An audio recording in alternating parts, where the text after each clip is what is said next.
안녕하십니까. 해커스 유지영입니다. 반갑습니다.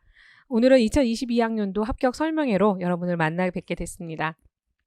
합격 설명회라는 것이 합격을 하기 위해서 필요한 정보들을 나누는 어떤 전략이나 전술들을 전달해주는 그런 모임이라고 사전에 적혀 있더라고요. 그래서 여러분들과 함께하는 이 시간이 여러분이 또 한 해를 공부를 하게 될 텐데 그 공부할 때 필요한 정보들을 충분히 전달해드리는 귀한 자리가 되길 바라겠습니다. 지금은 1차 합격을 한 이유기 때문에 사실 2차 준비를 하시는 선생님들과 다시 결과가 이제 1차가 안 됐거나 아니면 새롭게 또는 처음으로 이 임용 공부를 선택하시는 선생님들이 어디서 공부를 할까 또 어떻게 공부를 할까 굉장히 고민하는 시기라고 할 수 있습니다. 그래서 저는 반쪽은 지금 2차 선생님들과 함께 시험 준비를 계속 하고 있고 또한 또 이제 반면으로는 이제 곧 보름만 있으면 여러분들을 만나봐야 되기 때문에 또 새로운 선생님들과 함께 어떻게 공부를 해야 될까 이렇게 두 가지를 다 생각하고 있는 시기라고 할 수 있습니다. 사실 올해가 2019 개정, 누리과정 때문에 많이 고민한 부분도 있었고 준비할 때 어떻게 해야 될지 몰라서 정말 다른 해보다도 공부했던 선생님들한테 부담이 컸던 해였던 건 맞습니다. 그럼에도 불구하고 1차 시험과 2차 시험이 지금 지나고 나면 다시 2022학년도의 그림 또는 어떻게 나올 것인가 예측하는 부분들은 거의 이제 명확하게 그림이 그려질 것이기 때문에 그렇게 염려하지 않아도 될 거라는 생각이 들었어요. 그래서 오늘 설명회는 첫 번째는 제가 전체적으로 2022학년도 대비 전략, 즉 시험에 대한 얘기를 하면서 이 시험을 어떻게 준비하는 것이 여러분들한테 필요할 것인가 잠깐 얘기를 하고요. 그 다음에는 적중 문제 분석이라고 해서 올해 저랑 같이 공부했던 선생님들, 특히 모의고사를 통해서 시험 문제 얼만큼 반영이 돼서 적중이 됐는지를 좀 꼼꼼하게 살펴보고 여러분들도 올해 저랑 다시 공부를 하거나 처음 저랑 공부를 한다면 내년 모의고사를 통해서 합격률 또는 성적이 많이 올라갈 것을 저는 장담할 수 있습니다. 그래서 같이 좀 보고요. 마지막에 오늘 1차 합격 선생님이 오실 텐데 이 선생님이 지금 2차를 준비하고 계시는 중이라서 여러 명이 계시지만 한 분만 모셨어요. 그리고 또 코로나기도 하고 해서 이분은 마스크 쓰고 오늘 하신다고 하니까 여러분들 건 양해해 주시고 이 선생님이 어떻게 준비하셨는지 또 그리고 논술이라든지 여러분들이 고민하는 게 뭐 1차 교육과정은 그래도 나름 어떻게 해보겠는데 논술 점수가 안 나와서 폭망했어요. 뭐 이런 선생님들이 올해도 되게 많았거든요.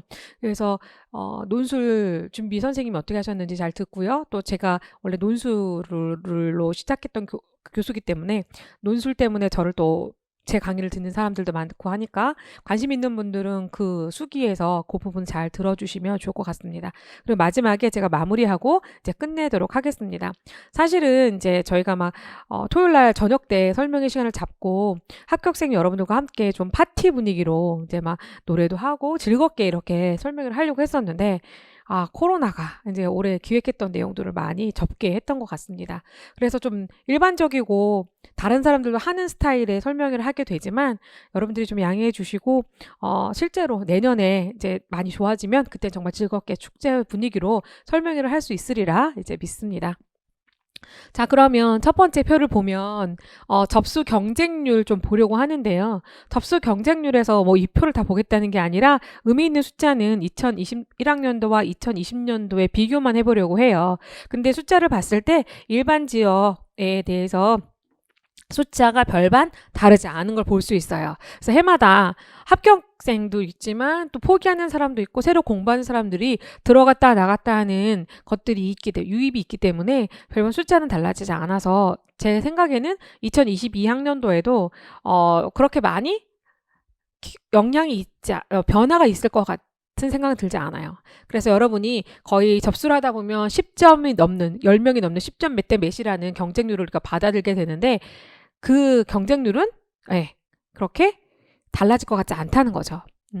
오히려 이제 올해 경기도 빼고 나머지 지역에서는 다소 그 뽑는 인원들이 줄은 지역들이 있어요. 그래서 경기도가 올해 이렇게 많이 뽑았으면 내년에는 조금 더 적게 뽑지 않을까라고 예상하지만 경기도 외의 지역은 대부분 별로 차이가 없을 거라고 생각이 듭니다. 현장에서 TO가 나는 것들도 변동이 있겠지만 사실 공부를 준비하시는 분들이 그냥 시험 삼아서 해보시는 분도 계시고 또는 올해는 그냥 해보고 내년에 꼭 목표를 잡겠다 하는 분도 계시고, 또는 장수생 같은 경우는 누적해서 계속 공부를 하는 경우도 있고, 정말 너무나 다양한 케이스들이 있기 때문에 이 경쟁률은 너무나 다양한 사람들이 모여있다 보니까 이 유아교육과 관련된 유아교사를 자격증을 갖고 있는 여러 분야의 사람들이 다 뭐 예를 들면 학원에 계신 분들까지도 이제 다 이렇게 막 응시하는 분위기이기 때문에 경쟁률은 그렇게 적어질 거라고 생각하지 않습니다. 그래서 공부를 조금 더 전략적으로 그리고 빠른 시일 내에 합격할 수 있도록 해야 되는 거지, 계속 적체되는 분위기 때문에 이것이 예전처럼 뭐 단기간에 합격할 수 있는 시험이 아니라 시험 문제가 이제 나중에 분석하는 걸 보시면 알겠지만 점점 어려워지고 있는 분위기라서 초수인데 첫 해에 붙었다. 붙을 수 있긴 있어요. 그런데 이제 정말 독하게 공부하지 않으면 좀 어려운, 예, 고시. 이것도 행정고시나 사법고시는 아니지만 임용고시잖아요. 그러니까 고시의 반열에 들어가게 된 거죠.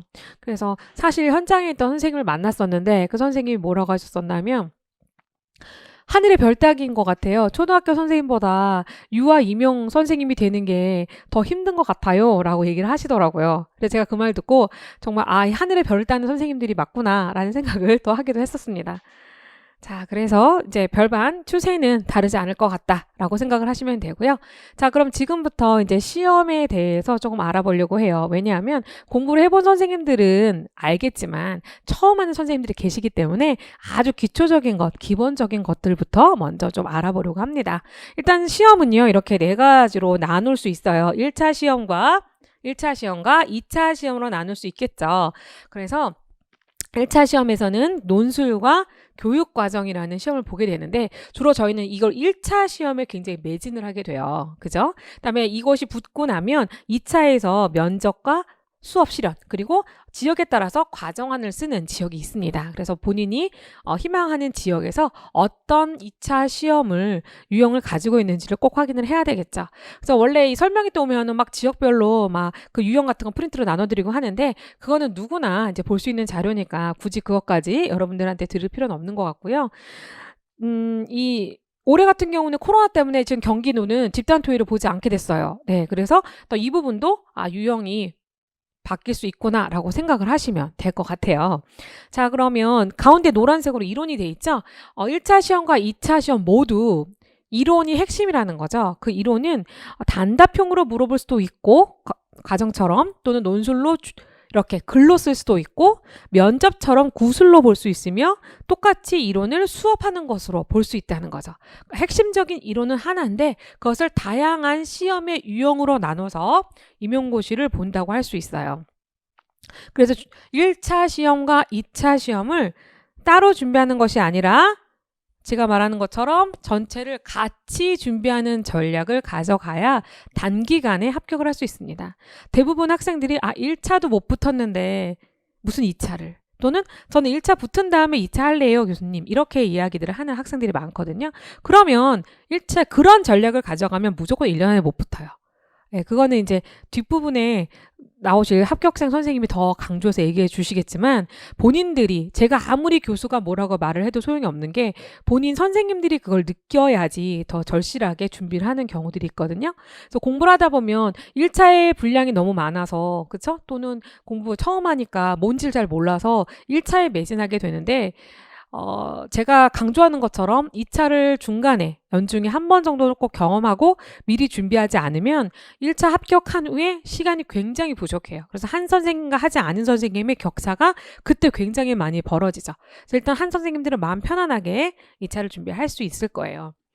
자, 그래서 이렇게 네 가지 시험을 보면 이 네 가지 시험은 각각의 다 본인들 이 시험에서 측정하고자 하는 것들이 다르다는 거죠. 그래서 그것에 맞게 준비를 해야 되기 때문에 공부, 필기로만 끝나는 시험이 아니라 다양한 구술과 또 글쓰기와 또는 수업까지도 모두 한꺼번에 다 1년 동안 골고루 시기적절하게 준비가 돼야지 최종 합격까지 단기간에 갈 수 있다는 거, 즉 같이 준비해야 된다는 거 잊어버리시면 안 되는, 제가 되게 강조하는 부분인 것 같아요.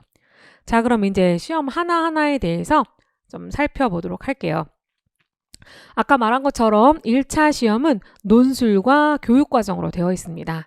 그래서 여러분들이 교육 과정을 주로 암기 과목으로 생각하고 논술은 글쓰기 과목으로 생각을 해서 이제 논술을 처음에는 이제 시작했을 때는 좀 이렇게 할 수 있을 거로 생각했다가 하면 할수록 점점 더 어렵게 느끼고 결국 점수를 받아들었을 때 점수가 많이 안 나오는 과목으로 이제 힘든 과목으로 많이 느끼게 되죠. 그래서 논술이 1교시에 보기 때문에 순서대로 이제 배치를 했는데요. 먼저 논술을 보면 논술을 준비해야 되는 부분은 세 가지라고 할 수 있어요. 답안 작성 방법입니다. 첫 번째 답안 작성 방법은 논술문이다 보니까 논술은 체계가 있죠. 즉 우리가 보통 얘기하는 서론, 본론, 결론이라는 체계를 맞춰서 써야 되는데 이것이 어떻게 보면 또 책마다 또는 강사님들마다 또는 교수님들마다 다르게 얘기할 수 있는 부분들이 있어요. 그래서 어느 강사한테 어느 교수한테 제일 처음 논술의 체계 기본을 배우느냐가 정말 중요하게 생각이 들더라고요. 왜냐하면 한번 배우고 나서 다른 교수한테 배우려고 하면 스위치 전환이 잘 안 돼요. 처음 배웠던 분의 이론이 머릿속에 자리 잡고 있으면 수정하기가 굉장히 어렵더라고요. 그래서 우리가 쉽게 말하는 그 5개념이라는 게 생기면 그 5개념을 수정해서 2배, 3배의 시간이 걸려서 다시 수정해야 되기 때문에 저는 뭐 계속해서 해마다 만점 맞는 선생님들이 나오고 있지만 제가 그렇게 거꾸로 제가 가르친 대로 했더니 만점이 나오는 거니까 내가 가르치는 게 맞는 거구나 라고 생각이 드는 거죠. 네. 그래서 그거를 해마다 검증이 되고 있기 때문에 제가 강조하는 거는 이 답안 작성 방법이 매우 중요해요. 그런데 이거는 논술에서 기초반을 듣지 않으면 어려워요. 그래서 나중에 문제 풀이만 많이 푼다고 절대로 점수가 높은 게 아니에요. 그래서 기초반을 어떤 거보다도 논술은 기초 1, 2월에 하는 기초반을 필수로 꼭 들으셔야 돼요. 나중에 중간에 들어오시더라도 제가 너무 체계가 안 되면 인강으로라도 1, 2월 기초를 다시 들으세요라고 말할 만큼 논술은 기초가 중요해요. 그래서 기초 때 이 체계를 잘 잡아 놓으시면 나머지는 교육과정 공부가 진행이 되면 될수록 본인이 알면 아는 게 많아지면 구술을 엮는 것처럼 글도 엮어지고 체계와 깊이가 더해가기 때문에 논술은 처음에는 아무것도 몰라도 무조건 하라는 대로 기초반에서 기초를 닦으시면 나중에 산의 일부분들이 퍼즐처럼 모아지면서 완성된 글을 쓸 수 있어요. 그래서 논술은 무작정 쓰는데 답안 작성을 배워야 된다는 거죠. 그래서 이 부분이 굉장히 중요합니다. 그래서 체계면에서는 답안 작성 방법. 두 번째는 교사론을 이야기한 이유는 올해는 한 문제 반면론이 나왔지만 대부분 지금 추세가 교사론의 문제를 교육과정에서 다루지 않고 논술 문제 20점으로 경년에 한 번씩 지금 내는 거란 말이죠. 그렇기 때문에 올해는 부모교육이 나왔으니까 여러분이 올해 보는 2022학년도에는 무조건 교사론에서 나온다고 예측할 수 있어요. 네, 경년으로 나온다고 보는 거죠. 기출문제 성향이 그러니까 분석해 봤을 때. 그러면 교사론에서 굉장히 깊이 있게 나오고 내용을 많이 알아야 되기 때문에 교육과정 중에서도 교사론을 다른 과목에 비해서 이론적인 것을 충분히 다뤄줘야 되고 깊이 있게 다뤄줘야 된다는 거죠. 그래서 이것은 논술 시간에 읽기 자료와 그 어떤 공부, 심화된 이론 공부할 때 충분히 보충이 되기 때문에 논술 쓰는 것도 중요하지만 읽기 자료 공부하는 시간이 굉장히 필요합니다. 그래서 그 시간을 필수적으로 꼭 들으셔야 되는 거고요. 다음에 이제 마지막에 기출 문제랑 이제 모의고사 문제를 많이 풀으면 풀을수록 이제 문제에 대한 감각이 생기니까 문제를 풀 때 예상 문제가 굉장히 실제 문제와 적중될 수 있고 또 실제 문제와 비슷한 문제를 많이 풀어보셔야 되지 그냥 단순히 주관식으로 나오는 문제들이나 너무 어렵게 내가지고 전혀 시험 문제 나올 것 같지 않은데 어렵기만 하는 문제들은 푸는 건 의미가 없어요. 그래서 난이도나 수준이나 주제가 시험의 기출이 될 수 있고 적중될 수 있는 예상 문제를 푸는 게 중요하다는 거죠. 그래서 논술에서는 이 세 가지를 기억하시고 시험 대비를 하시면 될 것 같아요. 자, 다음에 두 번째 교육과정입니다. 교육과정은 대부분 선생님들이 이해가 중요해요 또는 암기가 중요해요 라고 둘 중에 항상 자기만의 어떤 난제를 갖고 있어요. 어떤 선생님은 암기를 너무 작은 내용을 암기 위주로 했더니 나중에 이 깊이 있는 문제가 나왔을 때는 내가 이해가 부족해서 깊이 있는 문제를 못 풀었구나 생각하는 사람은 이해가 중요합니다라고 말을 하고 또 너무 넓게 깊이 있게 기반학습만 한 선생님들은 나중에 암기할 수 있는 시간이 부족해서 단답형으로 써야 되는데도 암기가 안 돼서 생각이 안 나서 못 쓰는 선생님들은 암기가 더 중요해요 라고 얘기를 한다는 거죠. 네. 근데 둘 다 장단점이 있죠. 물론 시험 문제는 단답형도 나오고 깊이 있게 쓰는 서술형도 나옵니다. 그러면 모든 사람에게 동일한 시간이 주어졌어요. 그쵸? 시험 일자는 정해졌고 1년이라는 시간이 있는데 그 시간 안에 암기와 이해가 동시에 되기 위해서는 한 가지 방법밖에 없어요. 나올 만한 것을 완전히 암기해야 된다는 거죠. 그러니까 즉 너무 넓게 해서 이해만 기반 학습만 할 필요는 없어요. 시간이 없으니까. 또 반대로 암기만 한다고 너무 좁은 영역을 하면 시험에 안 나온 영역을 어떻게 할 거냐는 거죠. 그렇기 때문에 내용과 유형이 적절하게 파악이 돼서 그 문제와 그 교재를 가지고 공부하는 것이 가장 중요하다는 것을 제가 알게 됐어요. 그래서 여러분들한테 물론 이제 몇 년 동안 검증이 된 선생님들 거쳐가시면서 한 선생님들을 해주신 얘기도 있고 또 저도 저 나름대로 학생들을 만나기 때문에 이 단권화 작업을 각자 자기가 해야 되는데 하는 사람이 있고 안 하는 사람이 있어요. 하지만 모든 시험에서 특히 고시 시험에서는 자기만의 단권화 작업이 꼭 필요하고 그것을 어떤 강사책이나 뭐 본인이 원하는 책으로 해도 돼요. 어떻게 하건 간에 단권화는 꼭 해야 된다는 거죠. 그래서 이 작업을 하는 것을 암기보다는 이해를 중심으로 단권화 작업을 빨리 끝내시는 게 상반기에 할 일이에요. 그 다음에 상반기에 일이 끝나면 그때 암기를 들어가시면서 기출문제를 통해서 암기하시고 이제 모의고사 문제 푸시면서 더 확대된 개념으로 가시면 되는 거죠. 그래서 이해와 암기가 굉장히 중요해서 이걸 균형을 어떻게 잡을 거냐. 근데 저희 커리큘럼 따라오시면서 제가 드리는 것들 따라오시면 충분히 될 것 같고 그거는 제가 던져드리지만 그것을 자기 것으로 만드는 거는 여러분들의 일이기 때문에 여러분들의 학습량을 자기가 하루 스케줄 잡고 얼마큼 해내느냐는 여러분들의 의지에 달렸어요. 그래서 여러분들이 서로 또는 혼자 동기가 잘 안 된다. 그럼 으쌰으쌰 해줄 친구들도 필요하고 같이 옆에서 의지가 될 이 직강에서는 그런 선생님들이 많이 만나시면 그 도움이 되는 것 같더라고요. 자, 두 번째는 이해와 암기가 됐으면 기출 유형과 내용 완벽 분석이라는 거죠. 그래서 기출이 저희는 모든 이 시험에 모든 정보를 담고 있는 문제라고 할 수 있어요. 그래서 기출을 분석한 걸 잠깐 볼게요. 자, 보면은 일단은 이거는 이제 개론 부분이에요. 개론 부분인데 개론 부분과 다음 장에 있는 강론 부분은 여러분들이 딱 눈에 보이는 것만으로도 이제 변별이 될 거예요.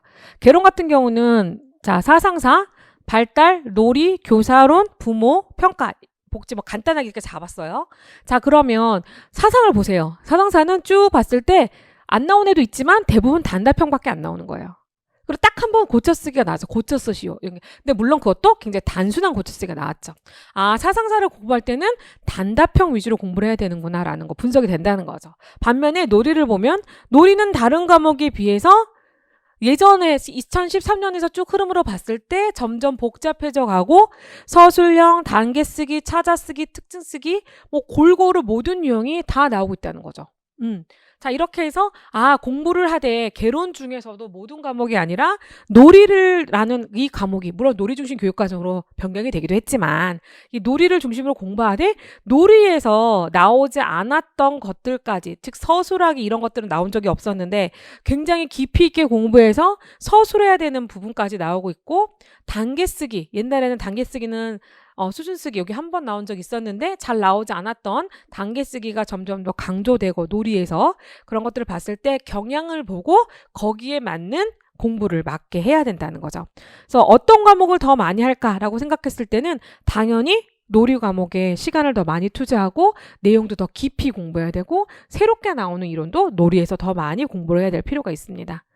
자, 그 다음에 이제 평가가 뭐 개론에 있긴 하지만 교육과정으로도 볼 수가 있죠. 그러면 평가도 교육과정 면으로 봤을 때는 항상 뭐 찾아쓰기 정도였는데 서술하기라는 것들이 중간중간에 있어요. 그리고 옛날에는 이유쓰기라는 것이 많이 나왔었고요.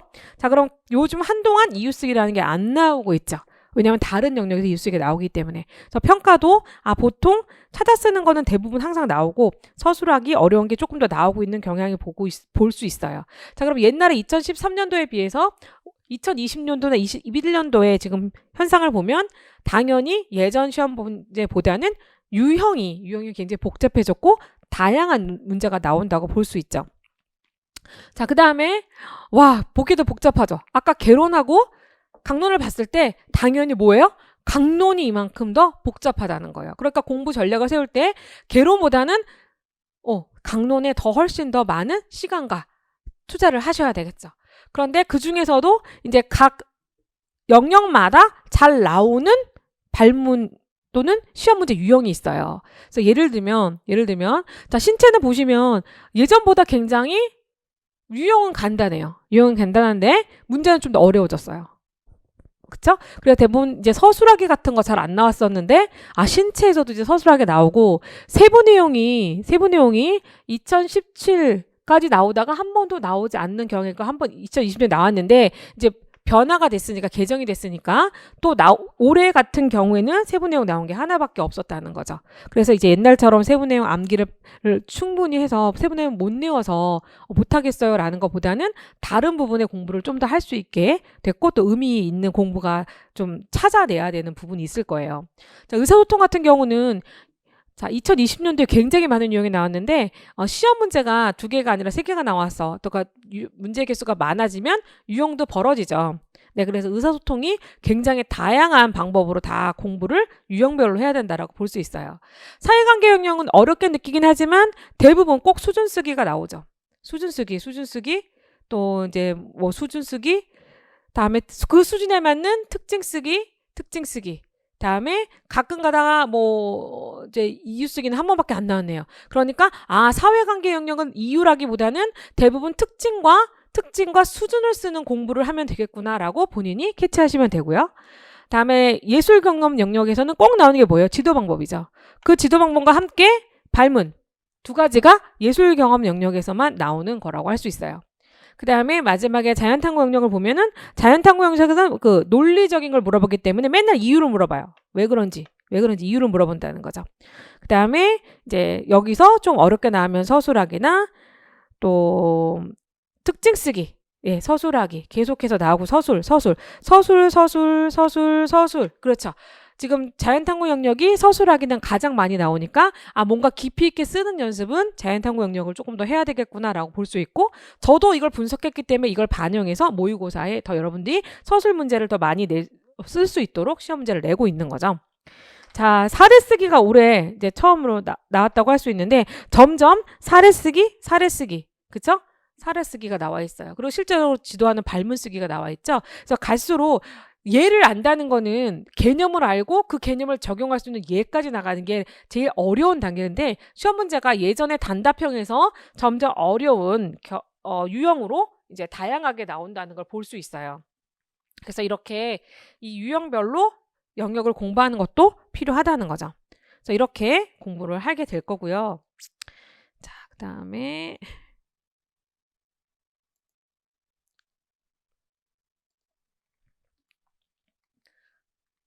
그래서 지금 여기 기출 유형과 내용 완벽 분석. 그래서 이거는 이론 공부할 때 어떤 경우는 어떤 강사는 기출 문제를 아예 안 하고, 또는 어떤 분은 기출 문제를 이론 공부할 때 하거나 이렇게 커리가 좀 달라요. 그러니까 여러분들이 잘 생각을 하시되, 저는 어떻게 하냐면 그 사상사 하는 날 사상사 기출 문제가 끝나요. 즉 이론을 충분히 하고 그 이론이 어떻게 시험 문제에 나왔는지 상반기에 이미 다 끝나게 커리를 다 짰기 때문에 그날 하루하루의 이론과 기출 문제가 다 끝난다고 보시면 돼요.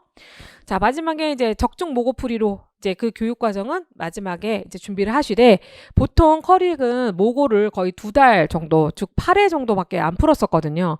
근데 이제 보통 선생님들이 느끼시는 게 그때 가면 너무 시간이 부족하다는 거예요. 모의고사 공부를 하면서. 그래서 문제를 조금 더 많이 풀 수 있도록 올해는 커리를 조금 당겼어요. 그래서 모의고사 횟수를 더 많이 늘렸거든요. 그래서 더 많이 문제를 풀 수 있게 되실 거예요. 자, 그래서 1차 시험 이렇게 해서 충분한 점수로 합격을 했다면 이제 2차 시험을 보셔야 되겠죠. 2차 시험은 면접 시험과 수업 실현으로 2가지로 크게 나눌 수 있습니다. 갈수록 이렇게 되는 추세이기 때문에 경기도만 뭐 집단 토의가 있는데, 올해처럼 내년도 코로나라는 전염병이 있다면 여전히 2가지로 나누겠죠. 그래서 이번에 집단 토의 대신에 구상형 문제를 하나 더 줬잖아요. 그러니까 면접을 더 강하게 보겠다는 거죠. 자, 면접 시험과 수업 실현도 준비할 때 보면 면접 시험은 면접 나름의 답안 작성 방법이 있습니다. 그런데 그런데 이것이 앞에 있던 논술을 구술로 하는 시험이기 때문에 논술을 충분히 했던 선생님들은 면접에서 더 빠르게 습득해서 답안을 작성할 수 있고 그 시험이 어떤 특징을 갖고 있는지 잘 알아야지만 면접을 준비할 수 있기 때문에 제가 아까 말한 대로 1차 붙고 나서 해야지라는 건 시간이 많이 부족해요. 그러니까 미리 꼭 공부를 하셔야 되고요. 면접도 기출문제 분석을 통해서 잘 나오는 교사론 문제, 인성 문제 또는 아이들의 지도사항 문제라든지 아니면 그 지역별 문제 이런 것들을 유형을 나누셔서 공부를 하시고 준비를 하셔야 됩니다. 다음에 이건 입으로 하는 시험이라서 반복 연습, 입으로 얼마큼 연습을 하느냐가 중요하니까 또 이것도 그때 막상 닥쳐서 하면 잘 안 돼요. 그러니까 미리미리 하셔야 되는 부분이 있겠죠. 자, 수업 실현은 제일 어려워하는 부분이라고도 할 수 있어요. 그런데 수업 실현은 지역별로 너무나 특징들을 갖고 있기 때문에 본인이 지원하는 지역의 수업 실현 유형에 맞게 준비를 하셔야 되고 그 전에 기본 유형, 교사라면 다 할 수 있어야 되는 뭐 이야기 나누기라든지 동극이라든지 뭐 과학, 뭐 새노래 기타 등등 다른 유형의 기본적인 유형을 공부하시고 그 이상 이제 됐을 때 지역별에 특화돼서 가시면 될 것 같습니다. 그다음에 교육과정이 1차의 교육과정 공부가 2차에서 수업에서 많이 반영이 되고요. 그다음에 또 이 면접에서 했던 것들도 또 수업 실현에 많이 반영이 됩니다. 왜냐하면 수업 실현 다음에 반성적 성찰 지문이라든지 선생님들에게 질문을 던지시잖아요. 그때 면접과 똑같이 답변을 하셔야 되기 때문에 몸으로 익힌 어떤 면접에 대한 감각과 공부했던 이론 부분이 같이 연결돼서 다 드러나야 되는 거라서 수업 실현이 뭐 예를 들면 40대 60, 여기가 40, 여기가 60인 그런 지역이 있는데 저는 그게 제일 바람직한 비율이 아닌가라고 생각을 합니다. 그래서 50대 50인 지역도 있고요. 다르지만 제가 봤을 때 수업 실현이 한 60 정도를 차지하는 것이 시험에서 적정한 비율 같습니다. 자, 그래서 이렇게 우리가 1년 안에 이걸 다 준비해야 되는 거잖아요. 그러니까 여러분들이 좀 버겁다는 생각이 들겠죠. 그래서 항상 아까 말한 대로 1월 달부터 무조건 교육과정에 매진한다면 나머지 모든 것들에 대해서 힘들어지게 돼요. 그래서 나름 제가 이 4가지를 1년에 짜기 위해서 밑에 하단에 여기가 표가 나온지 모르겠는데 1년을 1월부터 저희가 시험 보는 10월, 11월까지 이렇게 계획으로 봤을 때 쭉 그냥 시기별로 가는 게 아니라 중요하고 또 이제 더 강조해서 공부해야 될 부분이 좀 있을 거라는 거죠. 그래서 그걸 여기다가 짜서 이렇게 넣어봤는데 일단 논술 같은 경우는 지금처럼 1, 2월 기초가 매우 중요해요. 그래서 노란색으로 강조했죠. 그래서 이 논술 1, 2월에는 이해를 하지만 교육과정 이해도 하지만 논술에 매진을 해야 돼요. 1, 2월에는요. 다음에 3월부터 6월까지는 논술 기출문제를 통해서 충분히 어떤 수준의 논술 문제가 나오는지 몸으로 익힙니다. 자, 그 다음에 밑에 교육과정은 1월부터 개론과 강론이 시작되는데 아까 말했던 대로 기반학습과 기출문제를 통해서 단권화하는 시간들이 굉장히 오래 걸릴 거예요. 그래서 충분히 깊이 있게 공부를 하되 반복을 3번 돌리면 암기가 조금은 되면서도 이해가 되거든요. 그래서 그 과정을 5월, 6월까지 충분히 단권화 작업 플러스 1차 암기를 시간을 갖도록 할 겁니다. 다음에 7월, 8, 90 예전에는 9시월만 모의고사를 풀었다면 올해는 넉 달 동안 모의고사를 풀면서 논술 문제도 실제 시험 문제와 같이 충분히 풀고 다음에 7, 8, 90에서 여러분들이 1차 교육과정에서 나올 만한 문제들을 충분히 다뤄보는 시간들. 즉 문제를 많이 풀어서 실전 감각을 익히는 게 더 중요하더라고요. 그래서 문제를 풀 때 부족한 부분을 다시 암기하고 그래서 2번, 3번 다시 또 돌리게 될 겁니다. 자, 그 다음에 2차는 7, 8월에 제가 말한 대로 1차 끝나고 그때 공부하는 게 아니라 7, 8월 여름에 나름 한 번쯤은 다 경험을 하셔야 돼요. 강의를 듣던지 아니면 뭐 본인이 스터디를 하던지 어떤 방법을 통해서도 분명히 이거는 한번 해보셔야 되고요. 그러니까 정리를 해놓으셔야 돼요. 다음에 2차는 실제 이제 1차 시험에서 끝나자마자 바로 1차 시험 끝나면 막 쉬고 싶죠. 근데 토요일날 시험 보고 일요일날 하루 쉰 다음에 월요일부터 바로 2차로 매진해야 되는 거예요. 그래서 2차에 11월, 12월 2달 동안 열심히 매진해서 1월 달에 2차 시험을 보고 최종 합격을 달리는 그런 이제 계획이라고 볼 수 있어요. 자, 그래서 이것을 올해 커리큘럼 해커스 홈페이지 들어가시면 제 이수정 교수 홈페이지 이렇게 나와 있는데요. 지금 말했던 그 프로그램들을 이렇게 집어넣어서 1년의 커리큘럼으로 만들어 놨습니다. 그래서 여러분들 이거 참고하시고 패키지로 다 같이 가시는 선생님도 계시고 논술만 가는 선생님도 계실 거예요. 그런데 지금 전체적인 그림을 봤을 때 본인한테 어떤 게 필요한지 잘 판단하시고 여러분들이 필요한 부분들 하시면 좋을 것 같습니다. 자, 그래서 이거는 홈페이지에 있는 내용 참고하시면 되겠어요. 자, 그러면 이제부터 적중 문제 잠깐 보도록 할게요. 자, 적중 문제는 파일이 좀 커서 다른 파일에다가 제가 그래서 1번부터 이제 쭉 번호대로 제가 적중된 것들 이제 집어넣었는데요. 쭉 보면 1번 문제 같은 경우는 제가 2019 개정이 돼서 시험지가 굉장히 많이 나오고 어떻게 나올까 고민했었잖아요. 네, 그런데 불구하고 딱 1번 문제에 정확히 나오긴 했지만 많이 나오진 않아서 그냥 다행히 했던 것 같아요. 1번 문제 같은 거는 되게 좋았던 것 같아요. 목적, 목표부터 평가까지 한 지문 안에 이렇게 다 나와 있어서 시험 문제를 참 잘 내셨다고 생각이 들었는데요. 제가 제 모의고사에 나왔던 부분들을 표시를 해놨어요. 그래서 제 모의고사 몇 회에 무슨 A형이냐 B형이냐 몇 번에 뭐가 적중했느냐 이렇게 다 적어놨었고요. 그래서 목표를 쓰시오. 제 5회 모의고사에서 1번에서 목적과 목표에 나와 있었는데 목표와 관련돼서 시험 문제 그래서 목표를 쓰는 게 적중했었고 다음에 평가 같은 경우는 거의 똑같이 저는 가로 넣기로 냈는데 이번 시험 문제에서는 네, 이렇게 아예 그냥 다 쓰라고 나왔었죠. 그래서 똑같은 문제인데도 평가의 결과 활용에 대해서 똑같이 모의고사 1회에서 첫 회부터 목표 평가에 대해서 이렇게 나와서 적중을 했다라는 거죠. 다음에 2번 문제. 2번 문제는 놀이 지원 문제가 있었는데요. 제 모의고사 문제에서는 놀이 지원의 실제를 다루면서 그게 편성비 교수학교에서 어떻게 나왔었는지 이렇게 공간과 여기 시간 이외에 다른 지원까지도 시험 문제 담았다는 거. 그다음에 반매너 문제는 제 모의고사 3회에서 똑같이 수준을 쓰라고 했었고요. 여기도 수준의 명칭을 쓰라고 했었죠. 근데 똑같은 이제 저는 하나 냈는데 실제 시험 문제는 2가지 수준이 나왔었고요. 그래서 반매너 그대로 나왔던 거 볼 수 있고요. 다음에 3번 문제는 사상사 문제에서도 듀이 문제에서 계속성의 원리에 대한 부분인데 저는 가로 넣기로 했었고 여기서는 시험 문제에서는 경험의 원리 중에서 2가지 중에 디귿에 해당하는 것을 쓰시오라고 해서 이렇게 모의고사 2회에 동일한 문제가 출제가 됐었습니다. 자, 그 다음에는 안전에 대한 문제였죠. 네, 안전에 대한 문제는 첫 번째는 응급처치에 대한 것들, 응급처치 방법들은 모의고사 2번에 걸쳐서 나왔었지만 응급처치에 대해서 나왔었고요. 그 다음에 교사가 처치할 수 있는 방법. 여기서는 교사가 취해야 할 행동이라고 제가 방법과 행동 이렇게 말만 바꿔서 그대로 동일하게 나온 것을 볼 수 있습니다. 그 다음에 7대 영역, 안전에 대한 거 7대 영역 동일하게 본 시험에 7대 영역이라고 나와 있죠. 똑같이 모의고사 7대 영역 나와 있고 저는 7개 영역 중에서 하나를 교육을 말했었는데 시험 문제에서는 그 교육의 내용에 대해서 세부 내용까지 나왔었죠. 근데 저희가 이걸 왜 내냐면 적중했다고 하면 이 모의고사 설명을 할 때 이 모의고사 설명 그 키워드에 맞는 세부 내용까지도 다 복습하고 암기를 다시 반복하기 때문에 사실 이 공부가 세부 내용 물어보는 것도 다 중복이 됐다라고 할 수 있는 거죠. 자, 그 다음에는 무슨 문제인가요? 네, 의사소통 문제네요. 의사소통은 사실 음소랑 음절 문제는 이렇게 여러 번 굉장히 많이 모의고사에 냈었습니다. 그만큼 중요한 부분이었죠. 그러니까 적중해서 그대로 시험 문제에 음소랑 음절을 쓰는 것이 나왔었어요.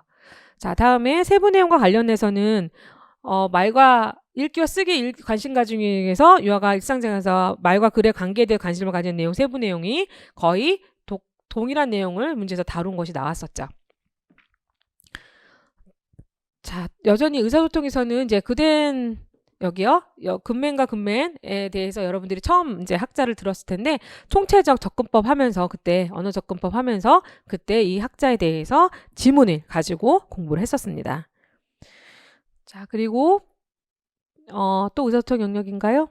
네, 의사소통 영역에서 지금 교사 의사소통 전략 쓰라고 했던 것 그것이 교사적 언어적 상호작용 방법이라고 했던 거죠. 그래서 제 실제 문제에서는 이제 수직적 구조로 나왔었는데 실제 시험 문제에서는 평행어법이 나와서 똑같은 내용 중에서 답을 추출할 수 있는 문제가 나왔었어요. 그리고 그다음에 동화의 종류, 전래동화 쓰는 거 그대로 똑같이 나왔죠. 해당하는 거 써라, 가로 넣기 여기 전래동화 쓰는 거 똑같다고 할 수 있습니다. 자, 그 다음에는 사회관계 영역인가요? 여전히 의사소통인가요? 네. 의사소통 영역에서는 지금 여기는 지문이 거의 똑같이 나왔습니다. 즉 내가 말하고 있으니까 잘 들으라는 거, 듣고 말할 때 예절, 여기 내가 읽고 있잖아, 아직도 안 끝났어, 기다려라라는 지문과 동일한 목적을 가진 지문, 또 지문도 거의 적중을 했고요. 그 다음에 피아제가 말했던 이론에 대해서 말할 때 반복이냐, 뭐 그게 독백이냐라는 부분에 대해서 똑같은 동일한 이론을 다룬 모의고사 문제였습니다. 자, 그 다음에 B형으로 넘어갔을 때 B형에서 브레펜브론의 이론에서 제가 이제 여기서는 체계를 쓰라고 했었는데 제 모의고사에서는 체계 중에서 성격이 다른 것을 고르라고 했던 문제가 있었고요. 다음에 가치 분석. 네, 가치 분석은 이제 다른 모의고사에서 못 봤던 선생님들이 제 모의고사에서 가치 분석이 나와서 생판 몰랐는데 처음 교수님 모의고사 때문에 저 이번 문제 맞았어요 하는 선생님들이 계셨었어요. 그래서 가치 분석에 대해서는 모의고사에서 뭐 2번, 3번 얘기를 하면서 이렇게 단계도 얘기를 했었고, 그래서 단계에서 그때 필요한, 여기는 발문 쓰라고 했는데 저는 그때 필요한 교사의 발문을 예로 한 가지만 쓰라고 했었죠. 거의 동일한 문제까지도 그대로 적중했다고 볼 수 있을 것 같아요. 자, 그다음에는 자, 마음 이론에 대해서 나왔었는데요. 뭐 기출을 근간했던 문제이긴 했지만 실제 문제 UI 이름을 쓰고 그렇게 판단 이유를 쓰라 그랬죠. 저도 UI 이름을 쓰고 틀린 믿음의 내용을 쓰라고 했었어요. 그래서 거의 비슷한 내용을 물어봤다라고 할 수 있고요. 다음에 공격성 유형은 학자 이름이 나오지 않아서 뭐 핫톱도 있고 코스텔도 있고 다양한 공격성 유형을 모의고사에서 연습했기 때문에 충분히 맞출 수 있었던 문제였던 것 같습니다. 자, 그 다음에 정서지능에서는 뭐 골만을 저는 더 현대적인 사람이니까 골만을 모의고사에 많이 냈었는데 이번에 저는 사실 이게 정말 옛날 이론이고 이 3요소는 잘 지금 현장에서 이 학자들도 별로 이렇게 그러니까 교수님들이 많이 얘기하지 않으신데 너무 옛날 이론을 낸 것 같아서 단지 이제 시험 문제를 내기 위해서 낸 문제라고 생각해 봤을 때는 그냥 조금 이해가 되지만 정서지능 면에서도 시험 문제에서 한번 다뤘었고 특히 정서 조절에 대해서 강조했었는데 실제 시험 문제도 그 분야에서 시험 문제가 나왔었죠. 그다음에 콜버그도 도덕성 발달 단계는 워낙 뭐 기본적인 이론이긴 하지만 그 중에서도 또 그 상위 단계에 해당하는 유아를 고른다든지 그 단계에 해당하는 이유를 쓰라고 모의고사 했었는데 여기서 설명하라고 돼 있었고 다음에 은서와 혜빈이라는 이제 유아 명이 나오면서 항상 그 지문 안에서 어떤 아이가 어떤 발달 특징을 보이는지에 대해서 모의고사에서 충분히 공부를 했던 것 같습니다. 자, 그 다음에는 음악 예술에서는 고든에 대한 저기는 물어봤었는데 이제 단지 이제 음악적 현상 고든의 공부를 할 때 예비 오디에이션을 다루긴 했었는데 이제 시험 문제는 예비 오디에이션이 나왔고 이 문제는 사실 근데 저도 그때 해설할 때도 말씀드렸지만 제가 제일 이번 시험 문제에서 안 좋았던 문제가 이 문제였던 것 같습니다. 왜냐하면 실제 생활이나 현장에서 굉장히 필요한 것들을 물어봤으면 했는데 너무 고차원적인 거나 너무 좀 지엽적인 걸 물어보신 것 같아가지고 연령이 어린 부분들 많이 그런 것들 다루는 부분이라서 이 문제는 너무 좀 다른 문제였으면 좋았을 것 같다는 생각이 들었어요. 자, 그 다음에 여기 지도할 때 적절하지 않은 거 음악적 요소 똑같이 모의고사에서 지도 시 적절하지 않은 지도 방법 2가지 찾아라 했던 거 유형 적중을 했고요. 자, 그 다음에 미술이네요. 미술에서 똑같이 미술의 원리, 미적 원리 쓰세요 할 때 여러 가지 미적 원리 다 알아봤었고요. 그 다음에 유아의 그림 표현 특징과 반영된 이론. 자, 유아의 미술적 특징, 유아 미술 발달의 이론 쓰시오라고 했던 유형 적중했고요. 그다음에 펠트만의 문제, 그다음에 펠트만 똑같이 펠트만에 저는 첫 단계에 해당하는 질문 쓰라고 했는데 실제 시험은 뭐예요? 첫 단계와 둘째 단계에서 지도할 내용이 나왔죠. 그래서 이것도 4가지 단계 할 때 발문이나 내용이 중복되는 거기 때문에 질문을 쓰라고 한 것이나 지도해야 될 내용을 쓰라고 한 것이나 왜냐하면 그 내용을 질문해야 되잖아요. 그러니까 동일한 문제라고 할 수 있습니다. 자, 그 다음에 6번은 구성주의 과학 문제였죠? 자, 과학 문제에서 구성주의 관점은 이 지문 자체가 지문에서 이 대화를 볼 때 구성주의에서 필요한 교사와 아이의 대화가 나와 있기 때문에 이 적절하지 않은 이유 쓸 때 지문으로 이제 봤다고 할 수 있고요. 그다음에 피아제의 지식 유형 똑같이 나왔고요. 다음에 과학적 태도. 과학적 태도는 자주 나오는 거라서 모의고사 여러 번 나왔는데 과학적 태도를 쓰는 것들에 대해서 이것도 별로 어렵진 않았던 것 같은데 여러분들이 까다롭게 생각하신 선생님들은 또 틀리신 선생님들 계시더라고요. 다음에 이제 수에서는 수세기 원리를 쓰는 거. 다음에 이제 마지막 수에서는 그 첫 번째 이제 패턴의 유형도 문제에서 해당하는 이제 규칙성의 유형이나 패턴의 유형이나 패턴을 규칙성이라고 하니까 유형을 쓰라고 했던 문제. 그리고 분류 유형은 분류의 준거, 즉 분류의 준거 기준이 뭐냐라고 했으면서 분류 유형을 나눴었고요. 다음에 마지막에 그래프는 확장 활동의 내용과 또한 이런 활동의 명칭을 쓰라고 했었고, 다음에 실제로 그래프의 시험 문제가 나왔었죠. 자, 이렇게 해서 거의 모든 문제에서 모의고사, 제가 낸 모의고사에서 유형 내지는 내용이 다 이렇게 중복돼서 나왔다고 할 수 있겠습니다. 자, 그러면 이렇게까지 해서 제 기출문제 적중 분석까지 알아봤고요. 자, 이제 제가 여기까지만 설명을 하고 이제 저희가 엄청 기다렸던 합격 선생님이 나와주셔서 이제 선생님께서 어떻게 공부하셨고 또 어떻게 준비를 했더니 이번에 정말 높은 점수를 붙으셨어요. 그래서 이렇게 짧은 시간 안에 성적을 잘 받게 됐는지 잘 들어보시고 필요한 부분 여러분한테 도움이 많이 됐으면 좋겠습니다. 자, 그러면 선생님 나와주실게요. 네, 뜨겁게 여기 아무도 안 계셔서 환영의 박수를 드리지 못하지만 잠깐 이제 끊었다가 선생님 나오시면 다시 촬영하도록 하겠습니다.